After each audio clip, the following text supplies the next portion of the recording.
Vous réduisez ainsi l'usure des pneus et la consommation d'essence au minimum et assurez une performance maximale ainsi qu'une conduite sécuritaire.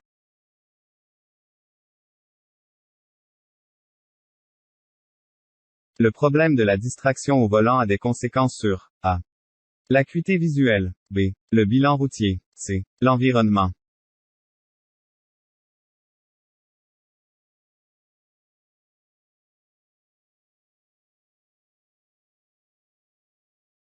L'amélioration du bilan routier passe en partie par l'élimination des sources de distraction au volant.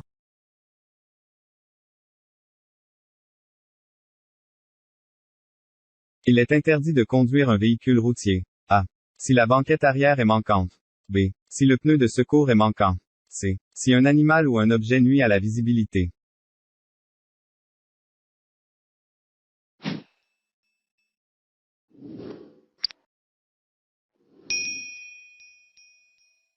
Personne ne peut conduire un véhicule routier lorsqu'un animal est placé de façon à obstruer la vue du conducteur ou à gêner la conduite du véhicule. Pour transporter votre animal, utilisez une cage conçue à cet effet ou un dispositif pour le retenir au siège.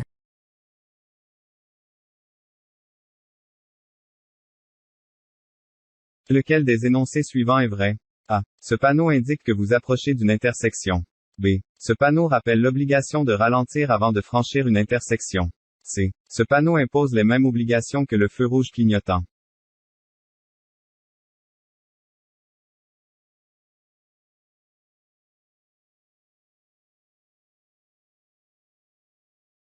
Ce panneau indique l'obligation d'effectuer un arrêt complet à une intersection comme le feu rouge clignotant.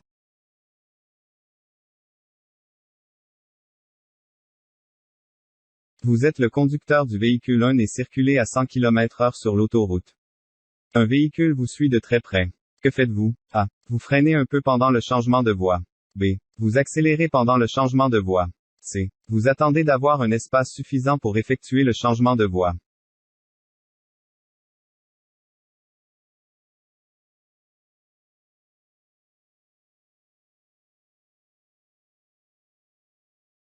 Il vaut mieux retarder un changement de voie lorsqu'il n'y a pas d'espace suffisant pour le faire en toute sécurité pour soi et pour les autres usagers de la route.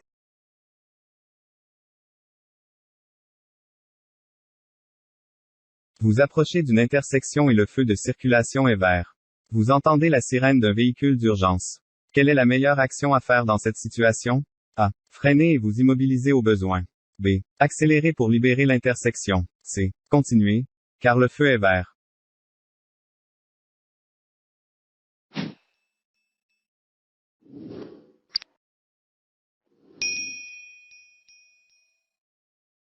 Ayez en tête de faciliter le travail des conducteurs des véhicules d'urgence pour qu'ils puissent porter secours rapidement.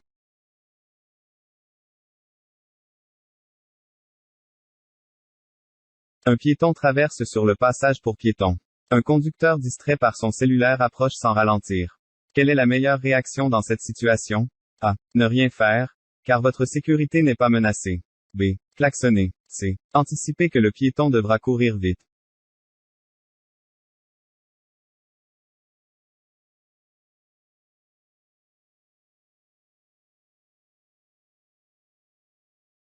Lorsque votre sécurité ou celle des autres usagers est menacée, utilisez le klaxon pour attirer l'attention.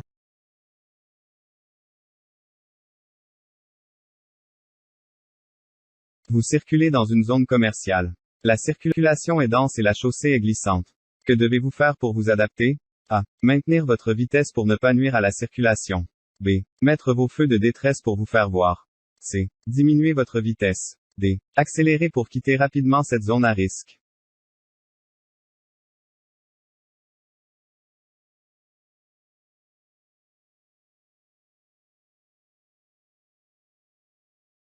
Diminuer votre vitesse vous permet de décoder l'information fournie par l'environnement, et d'adapter votre conduite aux conditions de la chaussée et de la circulation.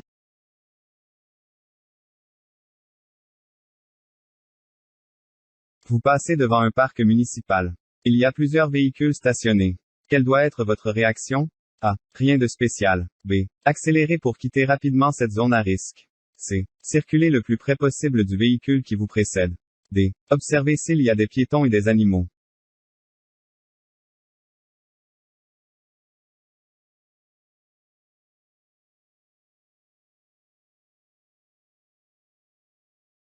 Pour mettre la sécurité des piétons au premier plan, il faut anticiper leur réaction. À l'approche d'un parc, soyez doublement vigilant.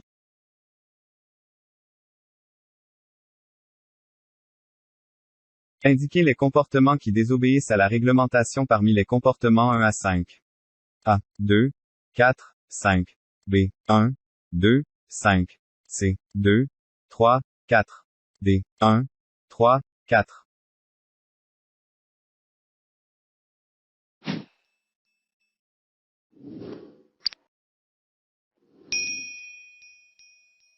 Le véhicule 1 est immobilisé sur une ligne d'arrêt. Le véhicule 3 se trouve dans une voie pour tourner à gauche, mais ses clignotants ne sont pas actionnés. Le véhicule 4 est immobilisé sur un passage pour piétons, et ne se trouve pas à une distance sécuritaire du véhicule devant lui. Le véhicule 2 circule de façon sécuritaire, il tourne à gauche, sur un feu vert à virage protégé, et ses clignotants sont actionnés. Le véhicule 5 circule de façon sécuritaire.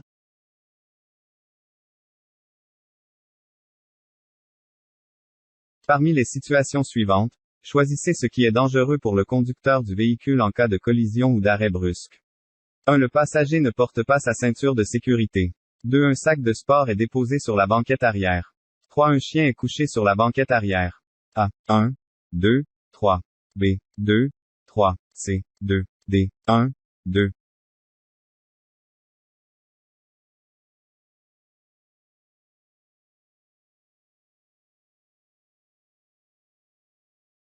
Parmi les situations suivantes, choisissez ce qui est dangereux pour le conducteur du véhicule en cas de collision ou d'arrêt brusque.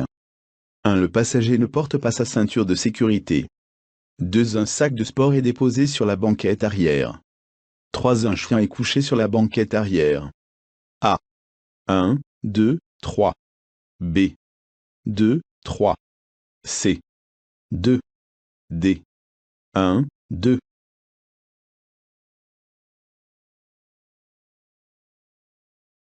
Lorsque vous êtes fatigué, comment croyez-vous que la consommation d'un verre ou deux d'alcool compromet votre capacité de conduire?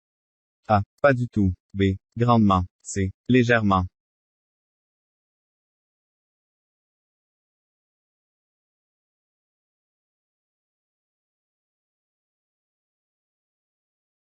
La vulnérabilité aux accidents est grandement augmentée quand vous consommez de l'alcool ou des drogues.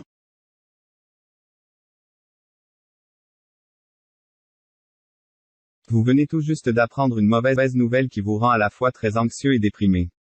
Vous vous apprêtiez à quitter la maison en auto pour un rendez-vous avec des amis. Quelle est la meilleure chose à faire dans les circonstances? A. Ne rien changer à votre projet de sortie, car cette situation n'a aucun effet sur votre capacité à conduire. B. Attendre que votre état s'améliore avant de prendre la route. C. Prendre quelques grandes respirations en conduisant va aider à vous concentrer sur la route.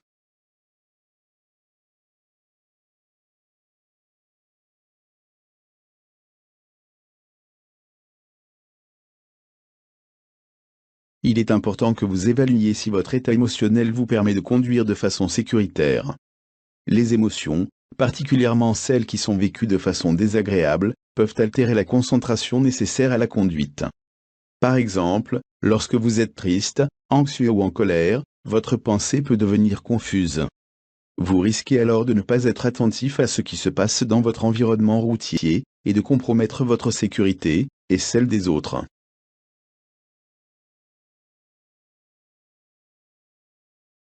La nuit, vous devez A. Actionner vos feux de détresse quand vous dépassez un véhicule. B. Diminuer votre vitesse. C. Vous rapprocher du véhicule qui vous précède.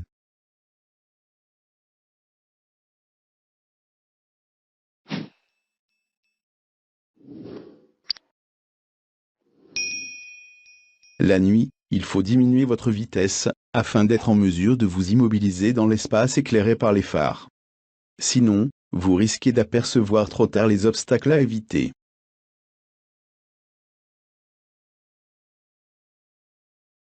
Dans quelle voie de circulation devez-vous vous placer pour effectuer un virage à gauche? A. Dans la voie de droite. B. Dans la voie de gauche ou dans une voie indiquant que le virage à gauche est autorisé. B. Dans la voie où il y a le moins de véhicules.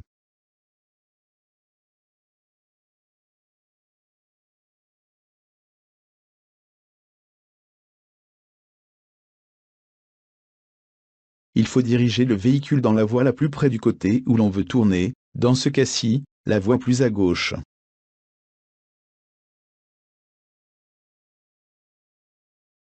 Les phrases suivantes concernent la position de conduite.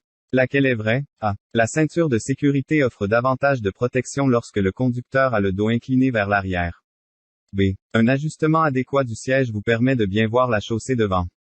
C. L'ajustement du siège vise seulement le confort. D. Le siège ne doit pas être verrouillé pour offrir une protection en cas d'accident.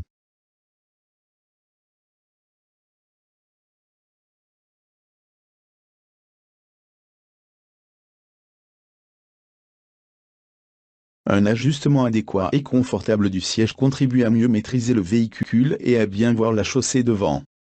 Cela contribue aussi à diminuer la fatigue pendant la conduite.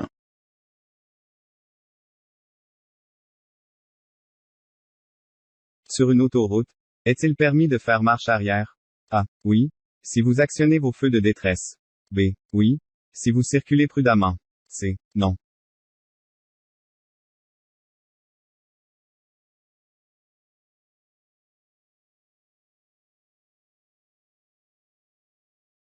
La marche arrière sur une autoroute est interdite en tout temps.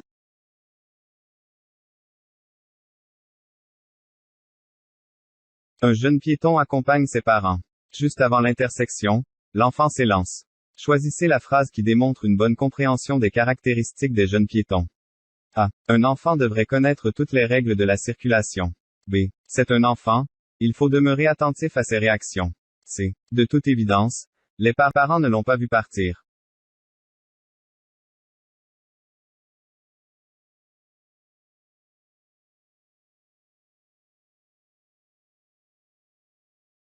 Les jeunes piétons sont habitués à ce que les adultes les surveillent, ils s'en remettent à eux pour leur sécurité.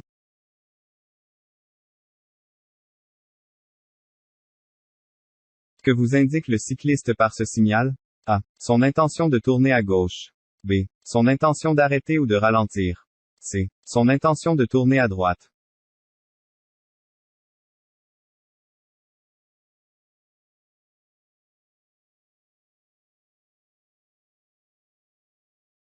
Par ce signal manuel, le cycliste indique qu'il va bientôt tourner à droite.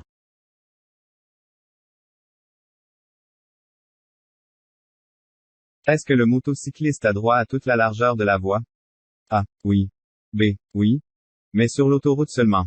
C. Non.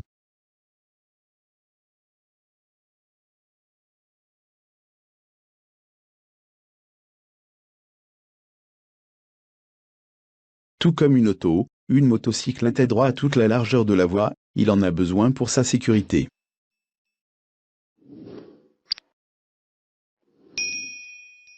Circuler plus rapidement que la limite maximale de vitesse. A. Est toujours interdit. B. Est permis seulement pour dépasser. C. Est permis lorsque vous êtes en situation d'urgence. D. Est permis lorsque vous êtes seul sur la route.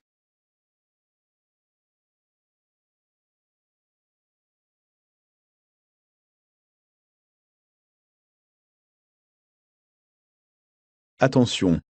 La vitesse rend impossible certaines manœuvres d'urgence.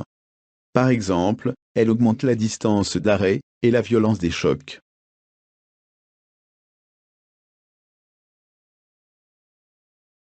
À l'intersection illustrée ici, le conducteur du véhicule fait face à un feu rouge. Que doit-il faire s'il veut continuer tout droit? A. Avancer jusqu'au passage pour piétons et arrêter si cela est nécessaire. B. Ralentir et avancer lentement si aucun véhicule n'approche. C. Arrêter à la ligne d'arrêt et attendre le feu vert.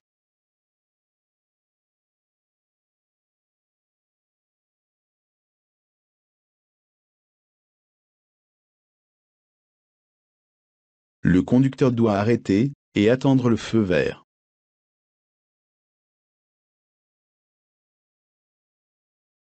Vous suivez un véhicule lourd. Vous prenez soin de conserver une distance équivalente à 2 secondes avec le véhicule lourd. Est-ce suffisant? A. Oui. La règle des 2 secondes est valable en toutes circonstances. B. Oui. Sauf si la visibilité est mauvaise. C. Non. C'est insuffisant. D. Oui. Seulement si la chaussée est sèche.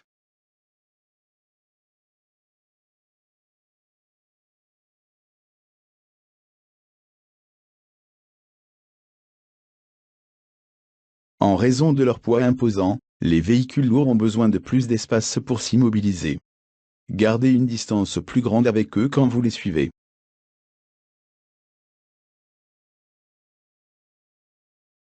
Ce symbole à l'intérieur du panneau indique A. Une obligation. B. Une interdiction. C. Une indication.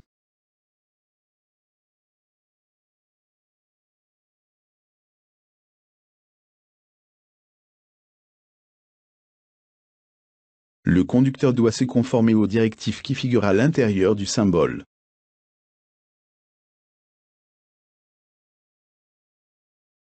Vous circulez en respectant la limite maximale de vitesse. Un véhicule vous dépasse. Un de vos passagers vous demande d'accélérer. Quelle est la meilleure chose à faire? A. Dire à votre passager que la conduite, c'est votre affaire. B. Accélérer pour lui faire plaisir et pour ne plus gêner la circulation. C. Vous mettre en colère.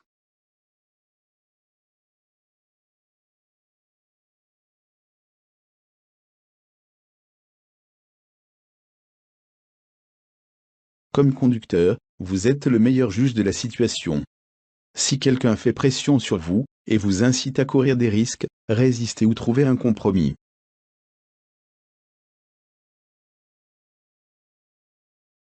C'est l'hiver. Un véhicule affecté au déneigement ralentit la circulation et vous ne voulez pas être en retard au travail. Quelle est la meilleure action à faire dans cette situation? A. Attendre en mettant une musique relaxante. B. Profiter de la situation pour faire des appels sur votre cellulaire. C. Le dépasser rapidement à cause des risques de brouillard de neige.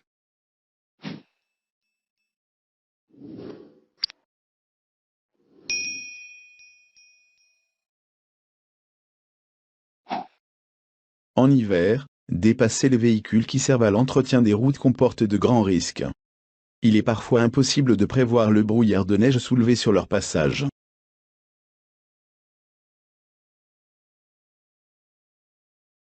Ce panneau vous prévient que A. Les feux de circulation à une intersection sont défectueux. B. Vous approchez d'une intersection où sont installés des feux de circulation. C. Vous approchez d'une zone où seront bientôt installés des feux de circulation.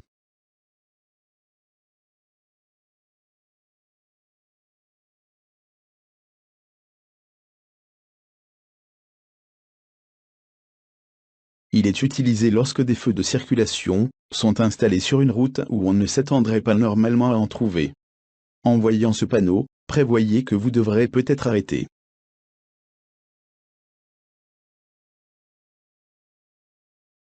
Quelle phrase est vraie? A. L'entretien régulier du véhicule contribue à protéger l'environnement. B. L'entretien régulier est une dépense peu utile pour les véhicules couverts par une garantie. C. Réduire la pollution est seulement l'affaire de l'industrie du camionnage.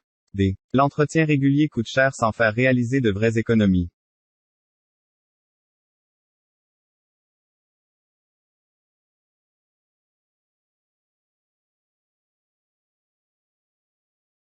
L'éco-conduite, c'est bon pour vous et pour l'environnement.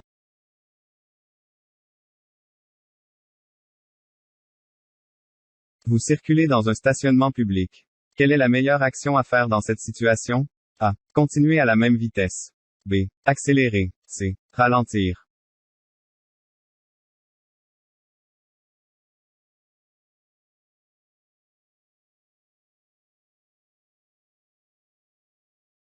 Un conducteur peut avoir de la difficulté à vous voir, ou reculer sans regarder dans votre direction.